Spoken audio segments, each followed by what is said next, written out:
अक्कलकोट श्री स्वामी समर्थ चरित्र सारामृत पंचमोध्याय। श्री गणेशाय नमः। भवकानन वैश्वानरा, अज्ञानतमच्छेदका भास्करा, पूर्णसाक्षी परात्परा, भक्ता खरा सदयतु। गंगाजळ जैसे निर्मळ, तैसे तुझे मन कोमल, तुझसी स्तविता प्रेमळ, सत्वरतया ते पावसी। विशेष गंगाजळाहून आपुले असे महिमान, पापताप आणि दैन्य तुमचा स्मरते निर्वारते।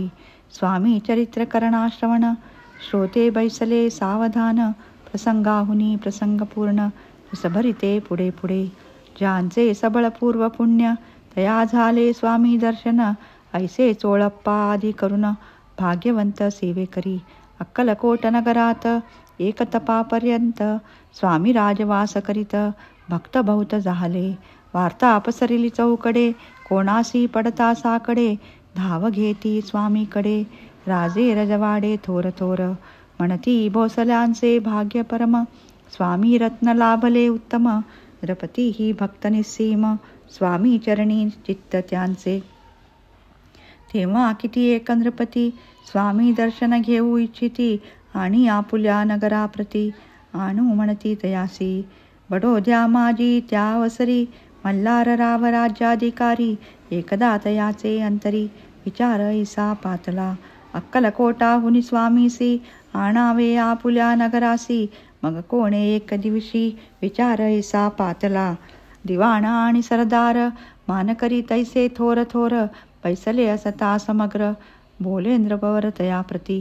कोणी जाऊन अक्कलकोटासी, येथे आणील स्वामीसी, तरी आम्ही तयासी इनाम देऊ बहुत।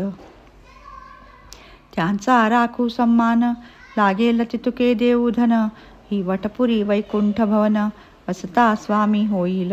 कार्य जाणून कठीण, कोणी न बोलती वचन, कोणा ऐका लागून गोष्ट मान्य करविना। तेव्हा आता त्या साहेब सरदार, होता योग्य आणि चतुर, तो बोलता झाला उत्तर, रूपा लागे परियेसा।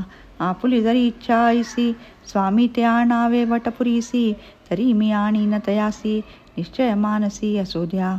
ऐसे ऐकुनी उत्तर, संतोषला तो नृपवर, तैसी सभा ही समग्र आनंदित झाली।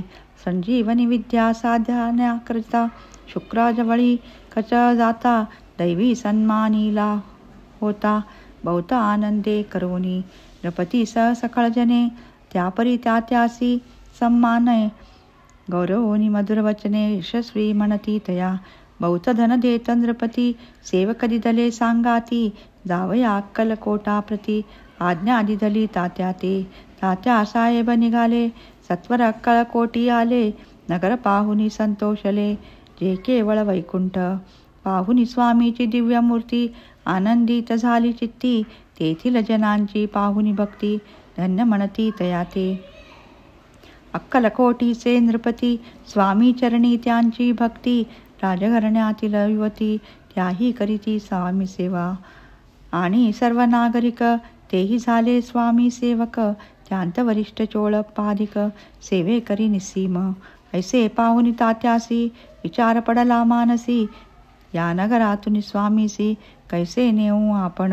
अक्कलकोटीचे सकल जन, स्वामी भक्त झाले पूर्ण, स्वामीचेही मन रमोन गेले ऐसे ह्या ठाया। प्रयत्नाती परमेश्वर, प्रयत्ने कार्य होय सत्वर, लढवोनी युक्ती थोर, कार्य आपण साधावे। ऐसा मनी विचार करुनी, कार्य आरंभिले तात्यानी, संतुष्ट रहावे सेवकजनी, ऐसे सदा करिताती।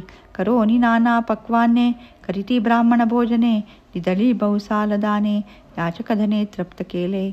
स्वामीची या पूजे प्रती, नाना द्रव्ये समर्पिती, जेणे सेवेकरी संतुष्ट होती, ऐसे करीती सर्वदा।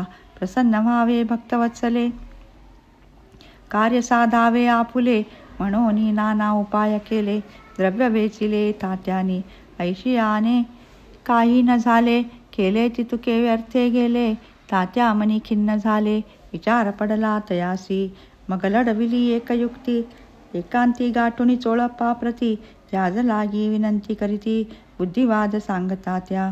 जरी तुम्ही समर्थासी, घेऊन याल बडोद्यासी, मग मल्हार रावा आदरीसी, इनाम देतील तुम्हा ते. मान राहील दरबारी आणि देतील जहागिरी. ऐसे नाना प्रकारी चोळप्पा ते सांगितले. द्रव्येण सर्वे वश चोळप्पासी लागली आशा. तयाच्या अंतरी भरवसा जहागिरीचा भौसाला. मग कोणे एक दिवशी करीत असता स्वामी सेवेसी. यतिराज तया समयासी आनंदवृत्ती बैसले. चोळप्पाने कर जोडुनी विनंती केली मधुरवचनी. कृपाळू होऊन समर्थानी बडोद्यापती चालावे. तेणे माझे कल्याण मिळेल मला बहुत धन. आपुलाही योग्य सम्मान तेथे जाता होईल. ऐसे ऐकून वचन समर्थानी हास्य करून. उत्तर चोळप्पा लागून काय दिले सत्वर. राव मल्हार नृपती त्यांच्या अंतरी नाही भक्ती. मग आम्ही बडोद्याप्रती काय म्हणून चलावे. पुढे अध्यायी सुंदर कथा पावन होय श्रोतवक्ता. श्री स्वामी राजवदविता निमित्त विष्णुदास असे. इति श्री स्वामी चरित्र सारामृत नाना प्राकृत कथा संबत. सदा ऐकोत भाविक भक्त पंचमोध्याय गोढहा. श्री स्वामी चरणार्पणमस्तु. श्रीमस्तु शुभम भवती.